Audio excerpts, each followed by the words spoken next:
Chelsea, two for you to start. Just about kind of your mindset entering this game. Obviously, this is a team that Aces have a lot of history with, and then so this kind of makes it a big win. But like, how did you approach this game mentally, and then just what was working for you in the first half?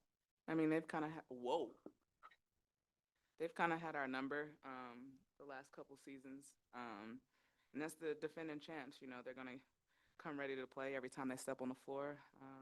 So our mentality was just one quarter at a time, one possession at a time. We got to play on the defensive end. They're a powerhouse offensive team, so we got to get it done on the defensive end.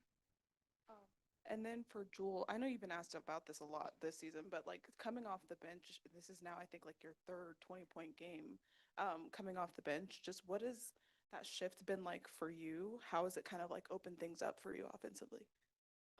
I think I just come in and try to get a rhythm, try to see what we need. But honestly, it's just I'm just making shots. My teammates are finding me, and it's not anything different. I just want to help my team. That's my mindset, regardless of if we're in practice or in the finals or whatever that is. Like I want to help my team. So that's really my mindset going in is get my feet set.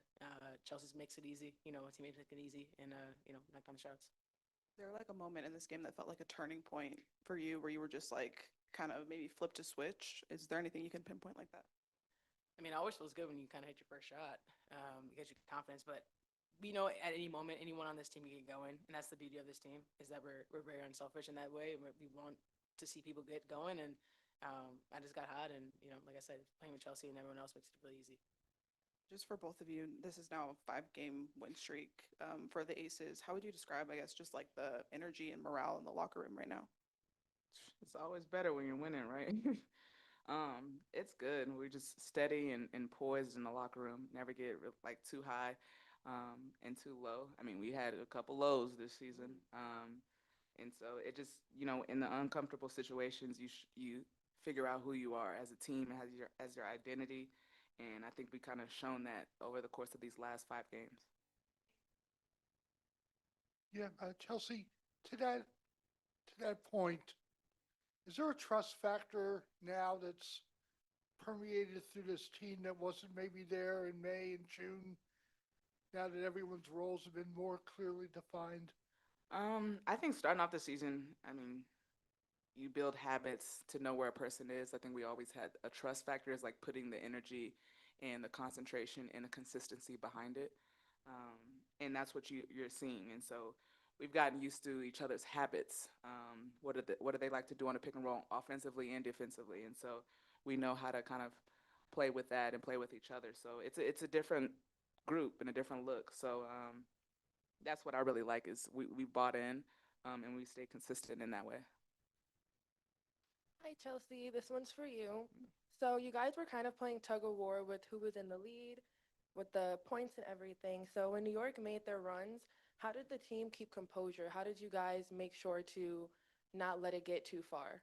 It made sense defensive end. That's where it all started for us.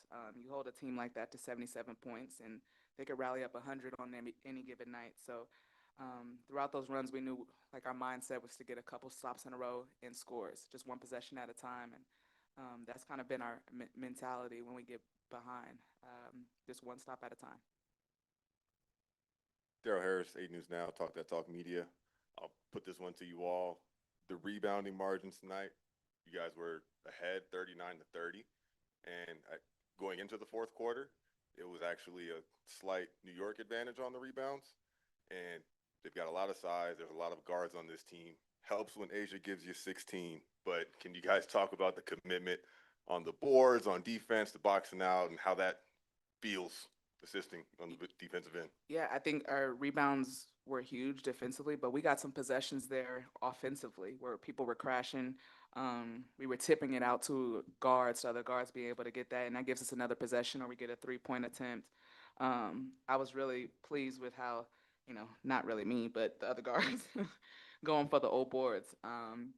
And John Quell down low, Emma down low. I mean, they're a handful, so boxing out and going to get it is important. We'll go to a couple on Zoom for players only. We'll start with Nikias. Nikias.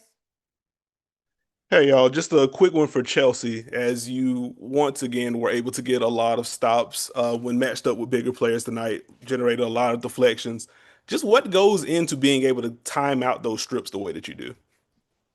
Um, can't give away all my secrets now, Nikias, but I will say when you're undersized like that, you got to find out what your advantage could be, whether that's mentally watching. I watch film to see what their go-to moves are, and then maybe I can jump that or force them into that so I know that it's coming, and then you live with the result, especially when you're playing a prolific scorer like Emma or in the post. Their advantage is their height and their size, so being able to be disruptive in that way. Thank you. We'll go to Cassie. Wait, sorry, she put her hand down. Andrew on Zoom. Andrew. Thanks a lot, as always, Caroline. Just want to ask you, Chelsea, dealing with Muselman, with how she was just so, crafty as she always is, but you made her uncomfortable as a team down the stretch, and then you was able to get the rebounds. Can you talk about that fourth quarter defense and getting some turnovers out of her? Yeah, I think to start off with, our post players did a good job of trying to make her looks difficult, especially in that second half and more specifically in that fourth quarter. I mean, I had a couple minutes on her. It was key possessions, trying to get deflections um, and steals and boxing out when I can, making her looks difficult. So I was only on her for a couple minutes. It was our post players that really were disruptive. We'll finish on Zoom with Jennifer. Last question for players. Jennifer Porty from Let's Talk Women in Basketball. You guys are now on a 5-game win streak. What specific improvements have you seen recently? I think it's just our communication has been there. I think our as a team and players, our accountability has also been there. I think we're really talking in our huddles and we're watching film. We're doing a lot of things collectively, and we're constantly getting better. We want to get better, and that's the thing. We know we're not done evolving as a team, but I think a lot of it starts with just us communicating and holding each other accountable.